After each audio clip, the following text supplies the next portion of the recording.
윤석열 허위사실 공표 1심 유죄, 국민의힘은 보전받은 선거비용 397억 원 반환을 준비하십시오.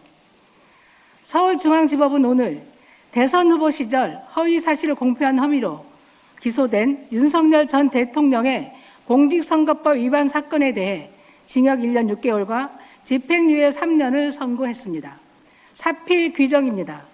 저는 지난해 4월 21일 조국 혁신당의 고발 대리인으로 윤석열 전 대통령의 허위사실 공표 혐의를 국가수사본부에 고발했습니다. 이후 사건이 김건희 특검으로 이첩된 뒤인 8월 25일에는 고발인 조사에도 직접 임했습니다. 늦게나마 법원의 판단으로 윤석열 전 대통령이 법의 심판을 받게 된 것을 뜻깊게 생각합니다. 윤석열 전 대통령은 대선 과정에서 국민 앞에서 허위사실을 공표했습니다. 관훈클럽 초청 토론회에서는 윤우진 전 용산 세무서장 변호사를 소개한 사실이 없다고 주장했지만 법원은 소개한 것이 맞다고 판단했습니다.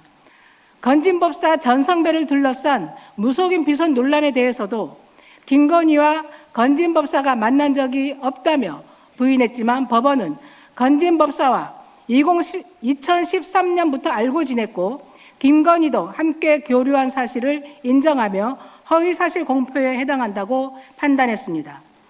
이 같은 내용은 당시 조국혁신당이 제출한 고발장에 구체적으로 적시했던 공직선거법 위반 사유들입니다. 오늘 법원은 죄질이 가볍지 않다고 판단하며 공소사실을 유죄로 인정했습니다. 파면으로 불소추 특권이 사라진 이후에야 진실은 결국 법정에서 가려지고 있습니다.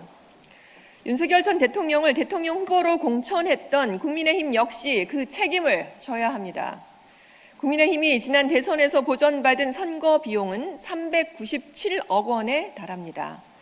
거짓에 기반한 선거로 지급받은 선거 비용 보전금, 그 막대한 국민의 혈세를 국고로 되돌려 정상화해야 합니다. 국민의힘은 지금부터 선거 비용 반환을 준비하십시오.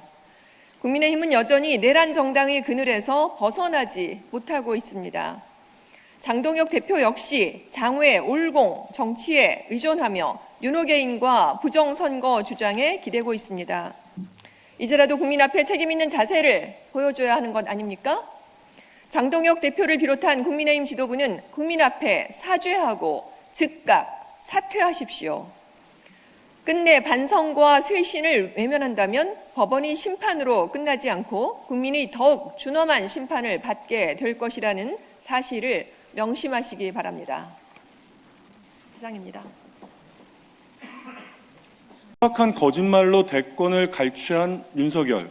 공직선거법 위반의 판결은 당연합니다. 국민의힘 397억 반환하고 잦은 해산해야 합니다.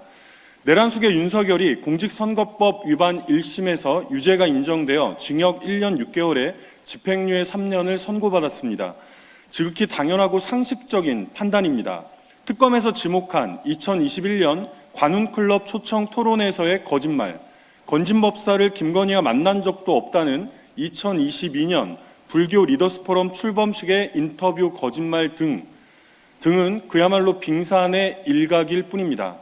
당시 대선에서 윤석열은 불과 0.73%포인트 차이로 당선되었습니다.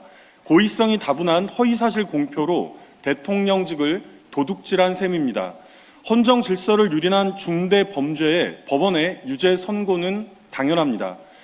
추악한 거짓말쟁이를 대통령 후보로 선출하여 끝내 내란이라는 참담한 상황까지 자초했던 국민의힘이야말로 응당 그 무거운 책임을 피할 길이 없습니다.